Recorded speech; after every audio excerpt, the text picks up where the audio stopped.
Hola, bienvenido a este módulo número 4 de este taller de modelaje y buenas prácticas empresariales, que como te recuerdo una vez más, hablamos de modelos para gestionar, para impulsar proyectos en un futuro que se vuelve cada vez más impredecible.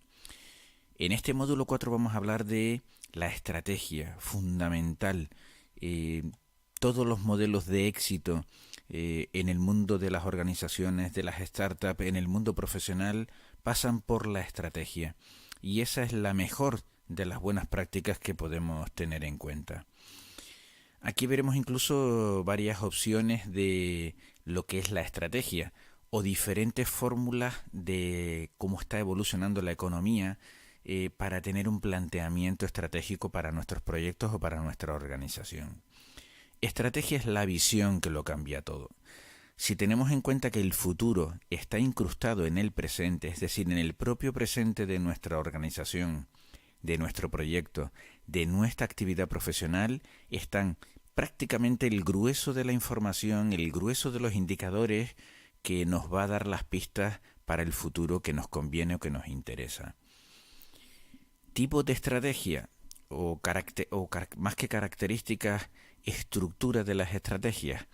Pues si hablamos de una organización, sea pequeña o sea grande, pues tenemos lo que son la estrategia funcional, que son todas aquellas políticas que permiten la operación, el funcionamiento de la organización.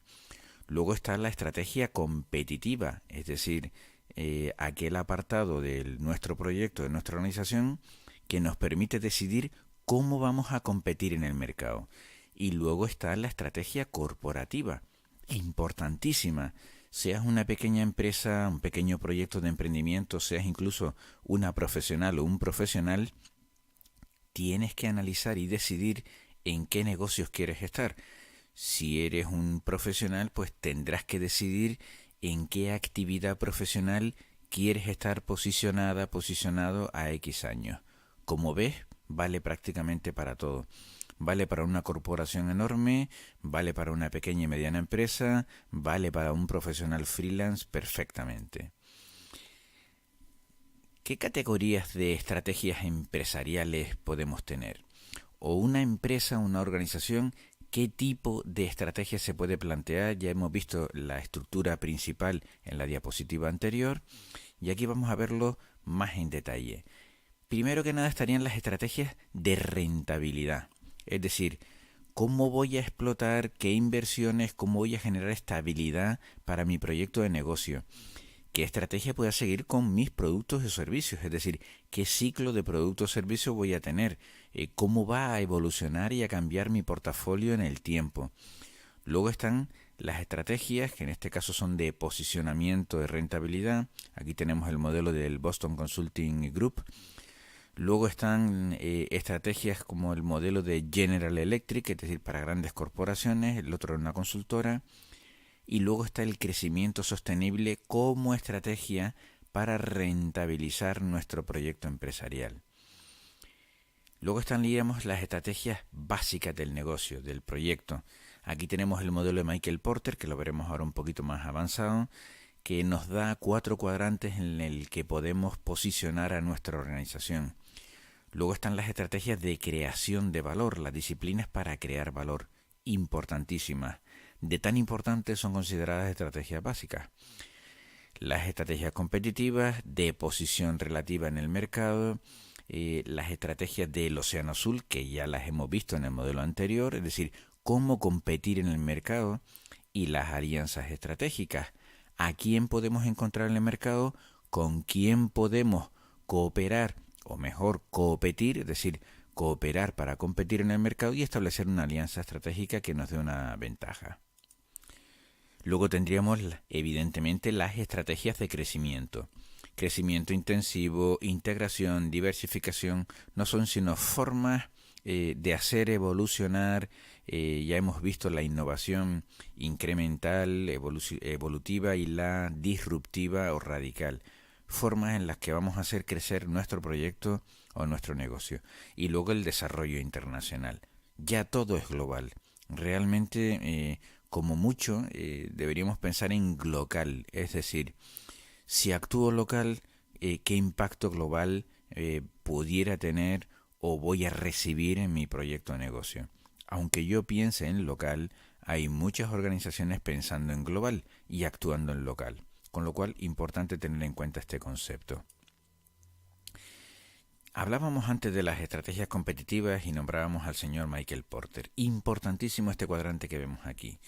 Al final, cuando yo hablo de estrategia, ¿qué dos cosas tengo que tener en cuenta? Primero, el objetivo estratégico, es decir, mi meta estratégica. ¿Qué quiero alcanzar yo en un tiempo, en un horizonte temporal, pues entre 2, 3, 5, 7 e incluso 10 años? ¿Cómo quiero estar posicionado en el mercado?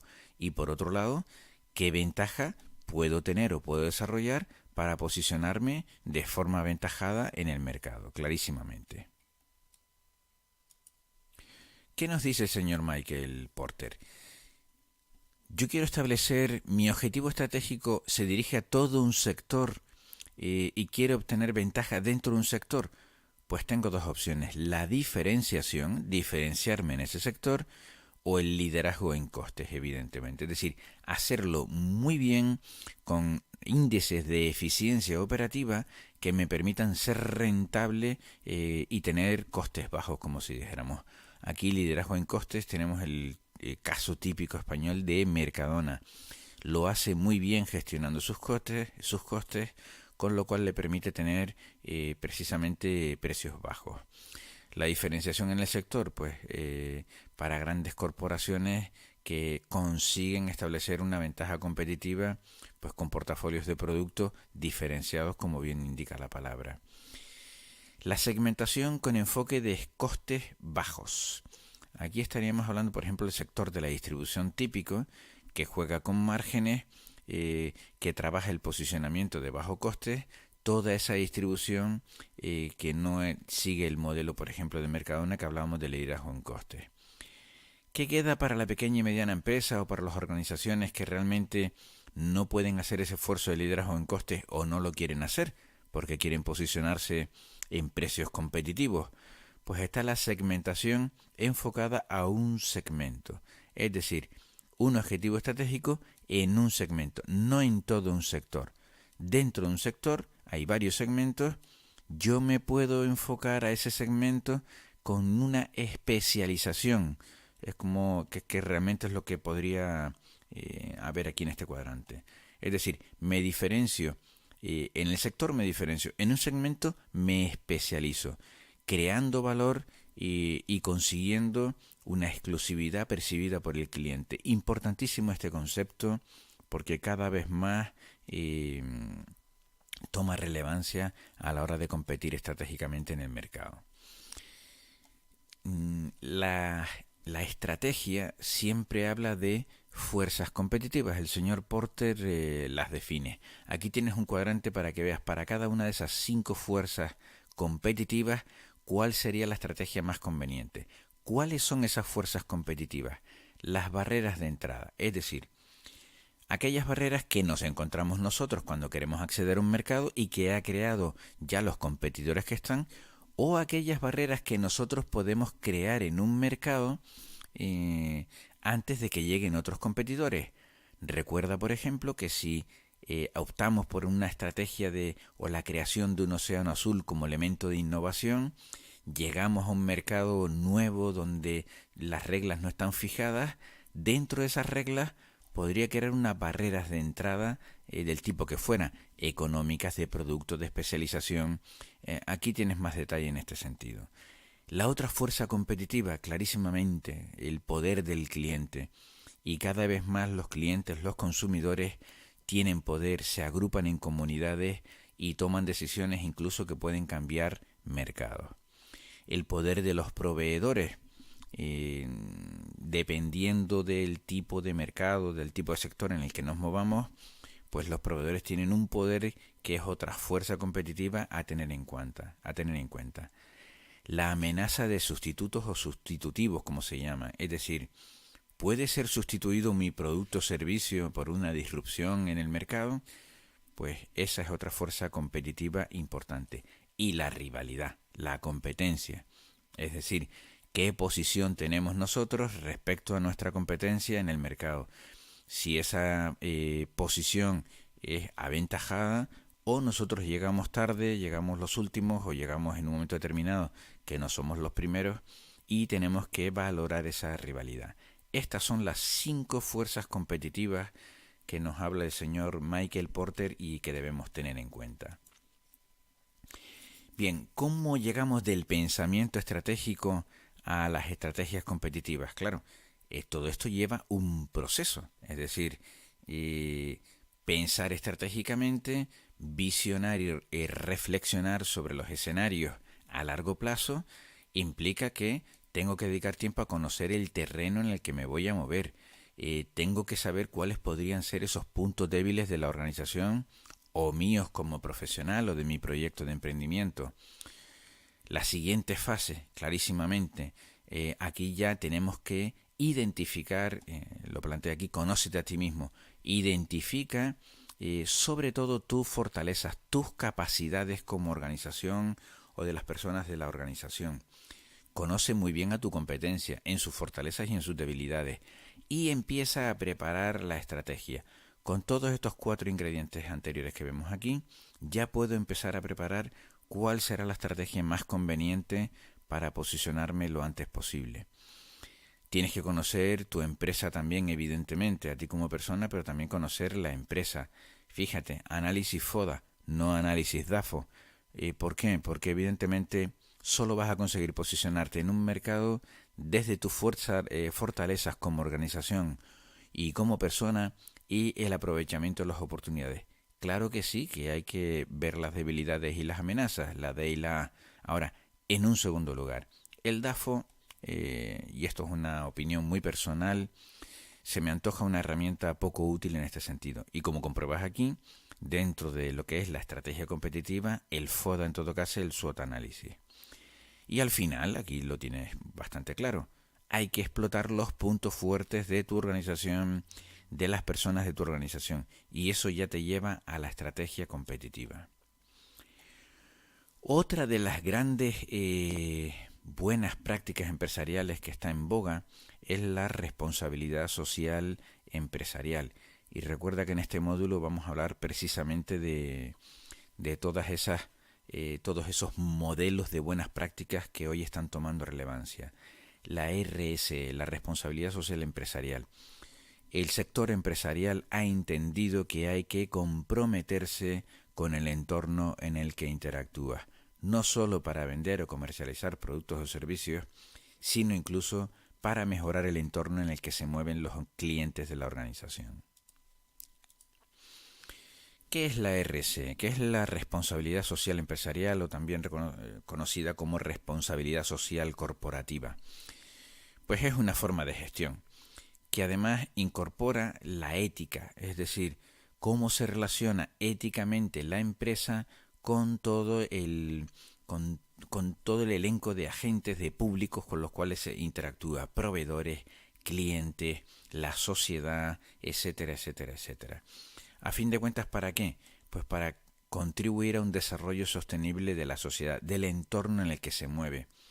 Evidentemente tomando conciencia de que hay unos recursos en esa sociedad, ambientales y culturales, que pertenece también a generaciones futuras y que además pues hablamos también de futuros clientes, es decir, por egoísmo, aunque solo sea por eso, la RSE conviene y mucho a las organizaciones, grandes y pequeñas.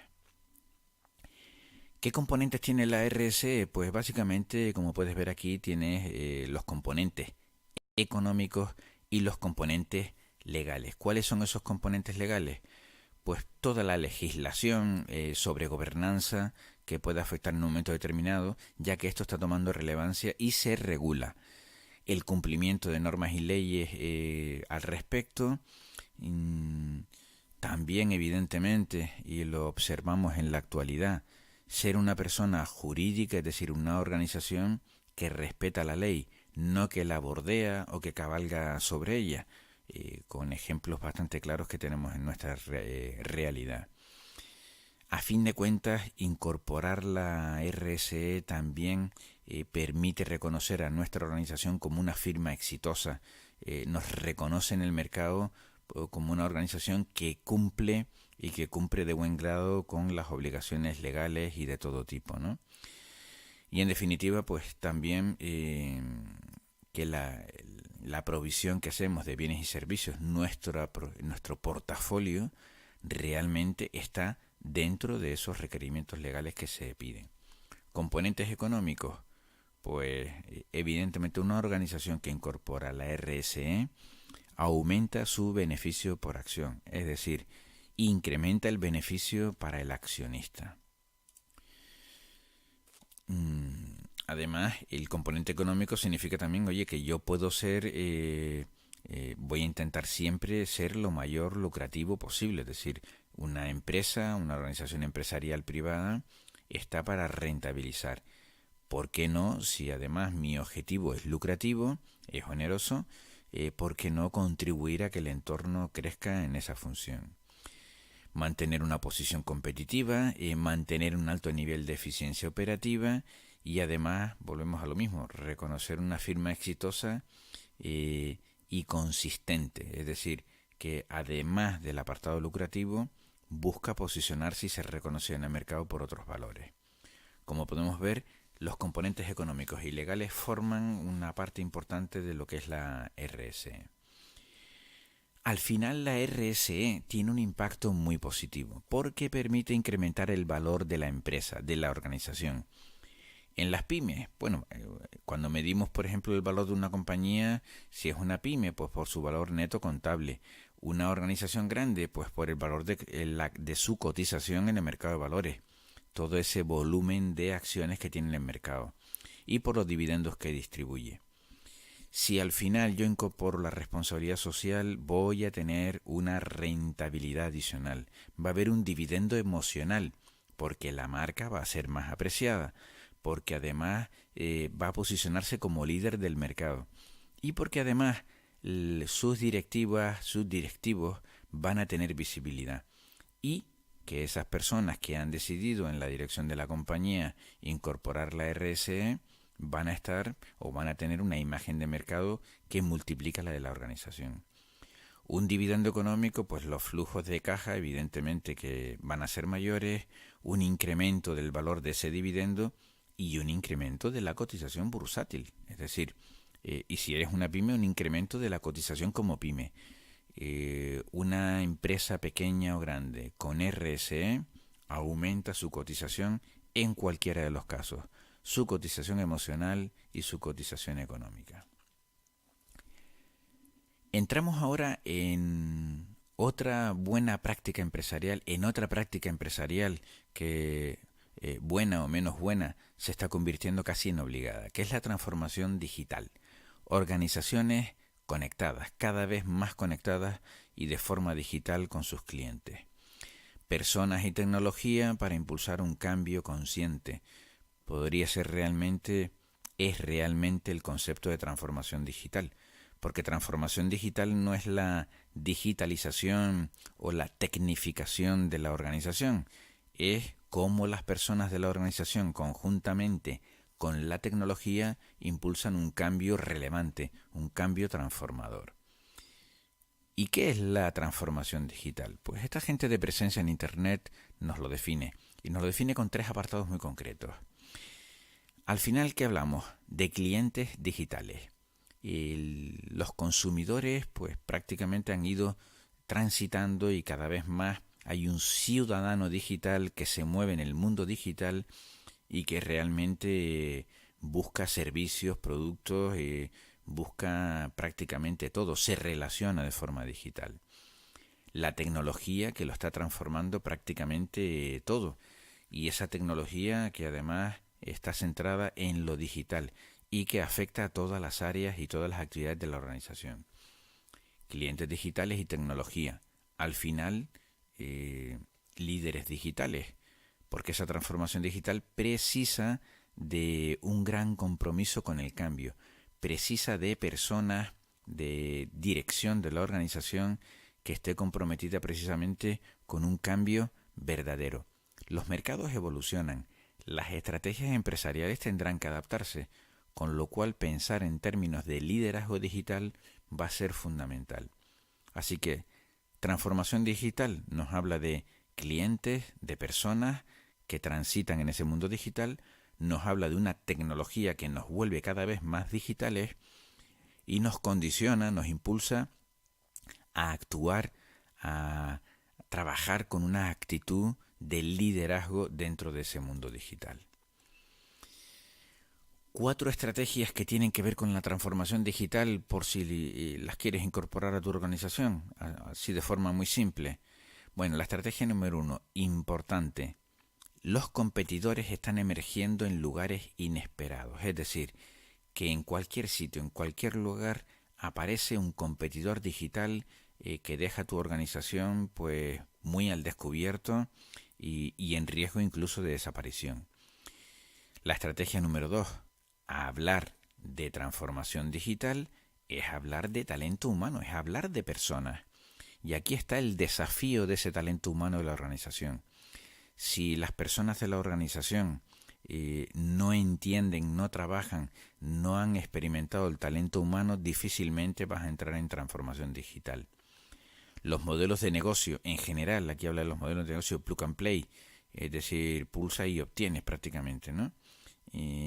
Significa que los modelos de negocio están cambiando, con lo cual una estrategia importante después del talento humano es pensar cuál es mi modelo de negocio y ese modelo de negocio qué impacto digital y cómo tiene que evolucionar para estar en el mundo digital.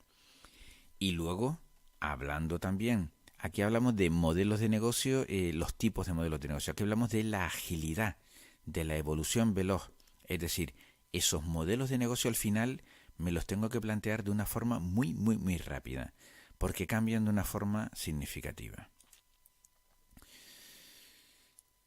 Al final, si lo viera como un diagrama y si me quisiera plantear, oye, ¿qué cuestiones necesito yo realmente para incorporar la transformación digital en mi organización?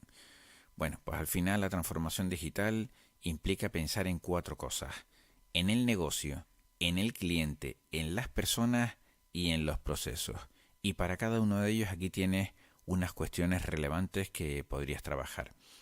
No se entiende la transformación digital sin ninguno de estos conceptos, de estos 4 pilares que vemos aquí: el negocio, el cliente, los procesos y fundamentalmente las personas.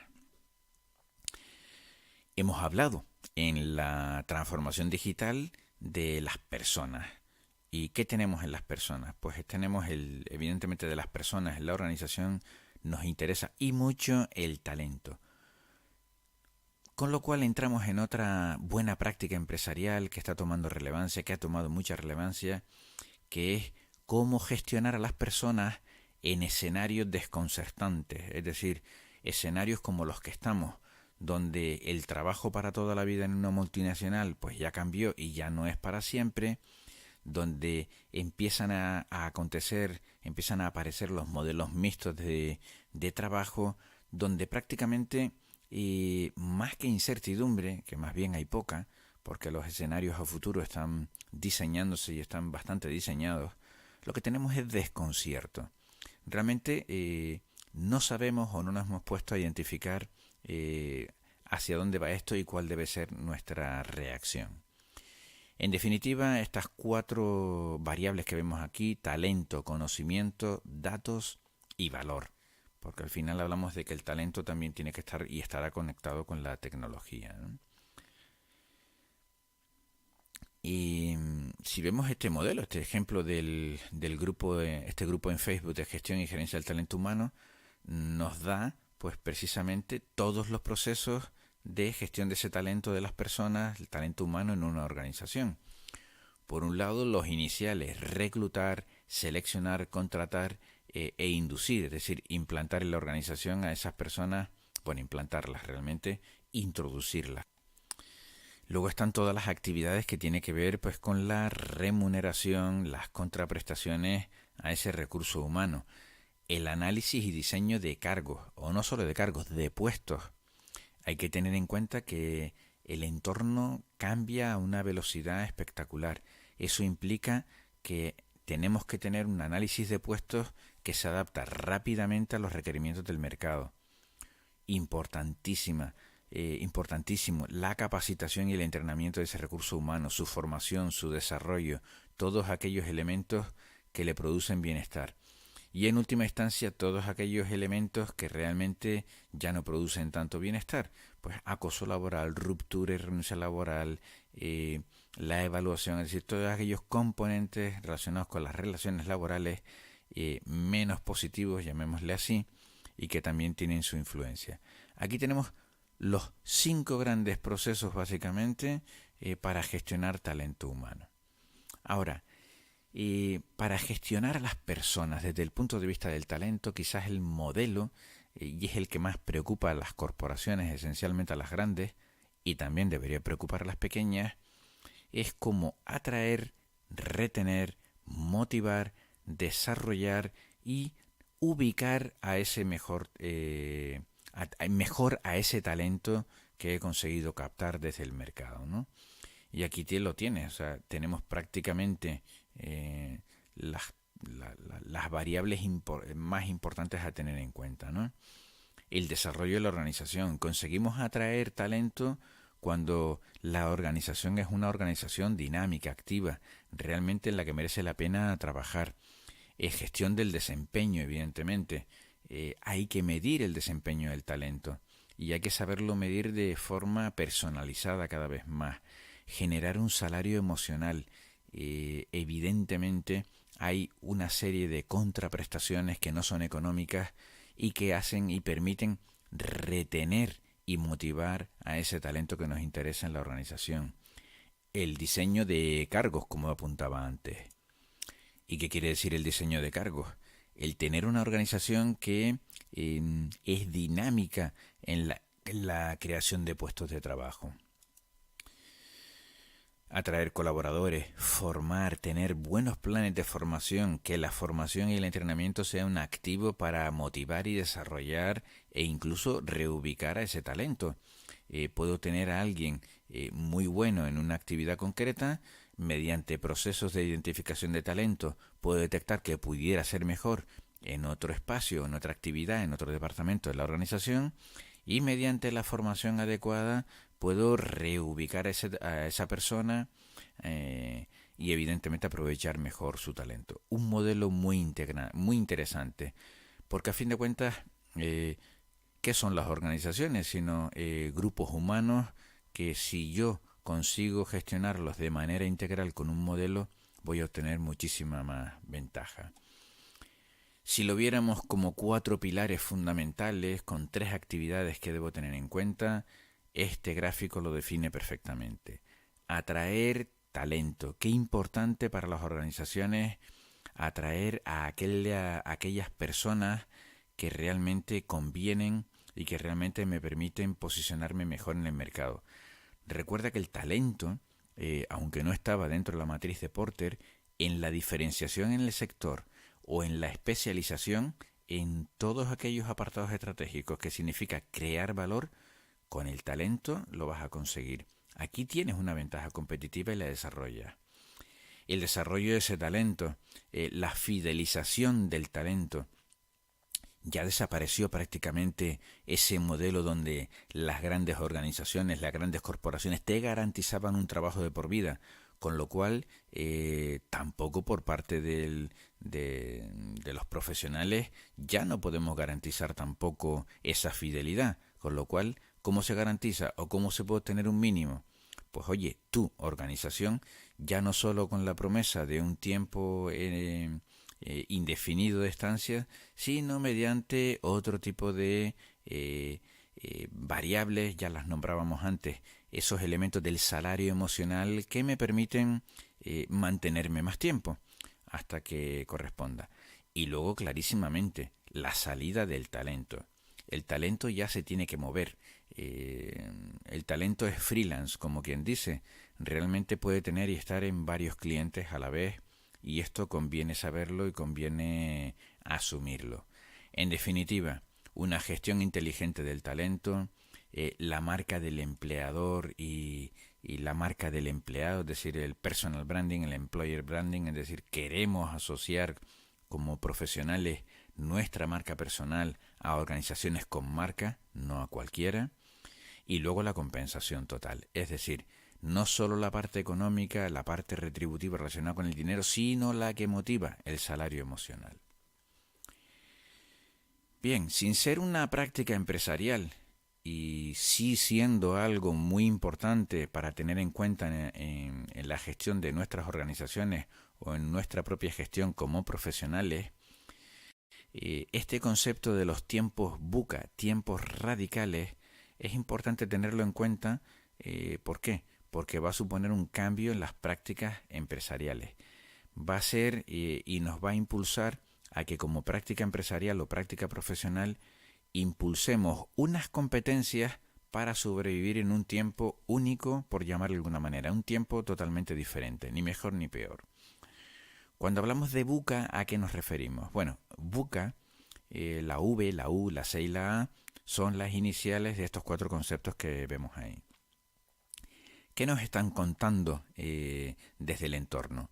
Que para los próximos tiempos vamos a vivir con estas 4 variables. La volatilidad, el desconcierto o la incertidumbre, o la falta de certidumbre, con la complejidad y con la ambigüedad. V de volatilidad, U es de uncertainty en inglés, incierto, incertidumbre, desconcierto, más correcto que incertidumbre, la C de complejidad y la A de ambigüedad. Veámoslo un poquito más en detalle, aunque lo tenemos en inglés, pero se puede entender perfectamente. Cuando nos hablan de complejidad, ¿a qué se refiere? Que para los próximos tiempos van a haber múltiples factores claves para tomar decisiones. Es decir, las decisiones no van a ser simples, incluso van a ser más complicadas, llamémoslas así, que hasta la fecha. Van a haber varios factores clave para esto. La volatilidad, es decir, el ratio de cambio. El cambio va a ser brutal y va a ser prácticamente de ahora para ayer, es decir, o de ahora para mañana. Volatilidad, lo observamos en los mercados de capitales, lo observamos en todo tipo de mercados. Si estamos atentos a la economía, veremos el término volatilidad todos los días citado, es decir, un cambio que es prácticamente de ahora para después. La ambigüedad. Tendremos que acostumbrarnos a vivir con una falta de claridad acerca de qué significan los eventos, es decir, o incluso determinados eventos que pueden ser o pueden tener unas connotaciones u otras. Eso es ambigüedad, pues tendremos que aprender a navegar, a vivir y a acostumbrarnos, incluso a convertirla, ¿por qué no?, también en una ventaja competitiva, la ambigüedad. Y luego la incertidumbre o el desconcierto, falta de claridad sobre el presente, es decir, falta de claridad sobre el liderazgo realmente, ¿no? Porque realmente si uno busca información relevante, la información está, esa información que necesitamos, que está incrustada en el presente y que nos permite planificar el futuro. Realmente más que incertidumbre hablamos de desconcierto y es importante que empecemos a entender que el desconcierto se gestiona con liderazgo, liderazgo personal y liderazgo para la organización. Al final, evidentemente, ¿cómo afrontamos un tiempo VUCA? Un tiempo radical que exige de respuestas radicales, pues con un liderazgo transformacional, es decir, un liderazgo inclusivo, un liderazgo de empoderamiento, es decir, ya no basta con delegar o asignar tareas. El liderazgo transformacional nos habla de 2 cosas, de saber gestionar la diversidad de la organización, de las personas, de saber ser inclusivo, es decir, no mirar al mercado, no mirar al entorno desde la distancia, sino desde dentro del propio mercado, incluyendo a nuestra organización.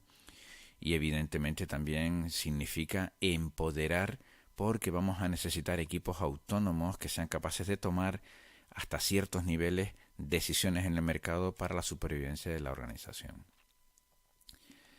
Seguimos con otra práctica muy interesante que ya lleva tiempo consolidándose y que bueno, lo ideal sería que incluso se consolidara algo más.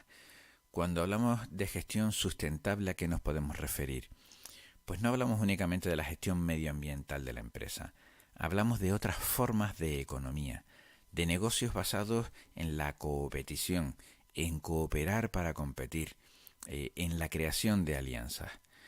Aquí tenemos un ejemplo, el de la Caixa, en todo lo que tiene que ver, hablábamos antes, la gestión medioambiental. Es decir, al final las organizaciones, sobre todo las grandes corporaciones y también algunas pequeñas, generan un impacto en el medio ambiente. Todos lo hacemos, incluso como personas o profesionales. ¿Qué menos que preocuparnos por ver, analizar y disminuir ese impacto de nuestra gestión empresarial en el medio ambiente? Aquí la Caixa tiene establecidos 6 pasos, es decir, la dirección de la organización tiene que estar comprometida, hay que diagnosticar cuál es el impacto que causamos en el medio ambiente y cómo podemos contribuir a disminuirlo, el dialogar con los grupos de interés, es decir, salir a ese entorno, hablar, dialogar con esos grupos de interés, conocer sus expectativas y luego incorporarlas, integrarlas en la estrategia de la compañía. Planificar clarísimamente la gestión ambiental, porque hay que tomar decisiones y hay que pasar a la acción. Programa de acción, como bien decíamos, y luego al final evaluar esas acciones que se han realizado y rendir cuentas a ver qué mejoras podemos hacer. Queda bien definido aquí con un ejemplo, en este caso de la Caixa, de CaixaBank, cómo incorporar la gestión medioambiental. Bueno, la economía colaborativa, otra que está inundando nuestra realidad, incluso de conflicto.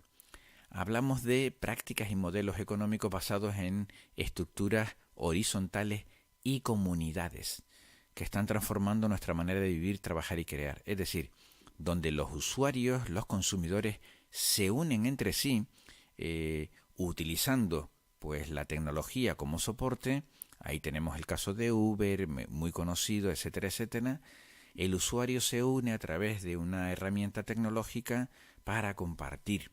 Es casi que la economía del compartir, ¿no? Aquí tenemos la economía colaborativa, en qué prácticas y en qué modelos se mueve. En la parte de consumo, lo que sería la economía de la compartición, pues tenemos BlaBlaCar, Airbnb, etcétera, etcétera, ¿no? En el mundo de las finanzas, los colectivos que, en este caso, por ejemplo, el crowdfunding, Kickstarter, etcétera, etcétera, donde el usuario final invierte en proyectos directamente. La producción, es decir, la economía colaborativa, bien digo, donde diferentes empresas, diferentes agentes colaboran mediante un diseño abierto para proyectos de nivel superior. La economía colaborativa de conocimiento, todos conocemos la Wikipedia o el concepto de Creative Commons o Coursera, estas plataformas de cursos donde la colaboración hace que se obtengan resultados. La gobernanza, las transacciones, es decir, 6 ámbitos en los cuales la economía colaborativa está implantándose y de una forma acelerada. La economía del bien común, también hacemos una pequeña introducción aquí importante, que es una evolución interesante de la economía social. Aquí vemos en esta matriz prácticamente queda bien reflejada y bien definida cuáles son esas variables que utiliza la economía del bien común. Como grupos tenemos lo de siempre, los proveedores, el sistema financiero, los financiadores, los empleados, los propietarios de proyectos, negocios, los clientes, el ámbito social que aparece aquí como elemento importante. Y bueno, aquí hablamos de criterios negativos, que son aquellos que realmente criterios que no suman a la hora de construir bien común. Y las variables, la dignidad humana, la solidaridad, la sostenibilidad ecológica, la justicia social y la participación democrática y transparencia. Esta es de de esas prácticas empresariales, quizás no muy extendidas, y que aumenta la marca, la potencialidad de marca de cualquier organización. Como puedes ver aquí, bueno, tenemos la gestión ética de las finanzas o incluso la banca ética, como podemos observar por ahí, que sin ser economía del bien común, sí que son primeros pasos en esa dirección. Vamos a hablar ahora de la ética y la excelencia de las organizaciones con valores. Esta es una práctica empresarial también importante y muy interesante. ¿Qué hace importante o qué elementos también comportan lo que es la ética? Pues el comportamiento ético de las organizaciones. No se nos esconde que hasta la fecha el comportamiento empresarial, no en su generalidad, pero sí con casos relevantes, no ha tenido un comportamiento realmente de referencia. Y el sector empresarial, las corporaciones y las pymes tienen que ser un ejemplo relevante de la sociedad en cuanto a la ética en la actuación, la transparencia y el buen gobierno, es decir, dentro de la organización y de las grandes corporaciones en especial, pues que la dirección de la compañía se comprometa con estos modelos de buenas prácticas empresariales y sea transparente y desarrolle transparencia hacia el entorno, hacia la sociedad. La responsabilidad con los empleados, es decir, la gestión del talento, los programas de conciliación, la gestión de la diversidad y la igualdad de oportunidades. Todavía asignaturas pendientes en las cuales se ha desarrollado en algún apartado algo más como la gestión del talento y en los cuales tanto la diversidad como la igualdad de oportunidades continúa en un segundo o tercer plano. El compromiso con el medio ambiente y el cambio climático. A nadie se le esconde que las organizaciones, unas más que otras, sobre todo las del ámbito industrial y de producción, tienen y generan un cambio en el medio ambiente. Incrementar el compromiso con ese medio ambiente y con el cambio climático también es una buena práctica empresarial, casi una obligación en la dirección. Y la contribución a la comunidad, contribuir al entorno, a la comunidad o a las comunidades en las que se mueve la organización. La reputación empresarial, casi como consecuencia de la ética empresarial, tenemos la reputación empresarial. Evidentemente, esto ya nos lleva al mundo de los directivos, de las directivas, más de los directivos de la organización, de las grandes corporaciones. Es decir, a cómo toman decisiones, cómo interfieren o cómo interactúan con el entorno, con el mercado y sobre todo si lo hacen en términos de mantener la reputación, de mantener la buena imagen de la corporación y de las personas que en ella trabajan. Ingredientes a trabajar aquí: la responsabilidad, la comunicación, los productos y servicios, los empleados de la organización. Si tengo empleados con reputación, evidentemente la organización tiene reputación, la responsabilidad financiera y sobre todo el liderazgo de esa organización, que define de manera significativa la reputación de toda la corporación. Y ya por último, hablamos de la excelencia. De todos los modelos y de todas las posibilidades, aquí quisiera recordar así por encima un modelo muy interesante a trabajar, que Europa tiene su propio modelo de excelencia, el FQM. Es decir, si yo quiero implantar la excelencia en mi organización, ya tengo un modelo en Europa, no tengo que irme a otro sitio, y además un modelo muy completo y muy interesante. Tiene 3 pilares fundamentales como vemos aquí. El liderazgo del mercado, el liderazgo de las personas, de la dirección, los procesos, como son los procesos, las actividades de esa organización, y los resultados clave. Es decir, al final, ¿qué resultados obtiene esa organización con unos procesos que generan unos productos y servicios y actuando en términos de liderazgo? Como vemos aquí, los resultados de esa organización, los resultados de clave, se dividen en 3 apartados. Los resultados en el personal, en las personas, en las empleadas y empleados de la organización. Los resultados en los usuarios, es decir, los resultados básicamente económicos sobre clientes. Y curiosamente, los resultados en el entorno, la contribución a la sociedad. Como agentes que permiten liderar y gestionar esos procesos, tenemos otra vez a las personas de la organización, a los colaboradores y recursos, los activos, aquellos colaboradores que sin ser empleados de la organización son proveedores, acreedores o alianzas, y en última instancia también la planificación y la estrategia. Trabajando estos tres pilares fundamentales, desarrollando y poniendo acción en estos agentes y pensando siempre en esta trilogía de resultados, probablemente estaremos ante una organización que aprende e innova. Y esto siempre, si lo mantenemos de forma constante, nos lleva a modelos de excelencia en la organización, siempre contando con la reputación, la ética y todo esto que hemos visto. Y con esto terminamos este módulo número 4, confiando que haya sido de tu agrado y que te haya aportado algún conocimiento. Gracias.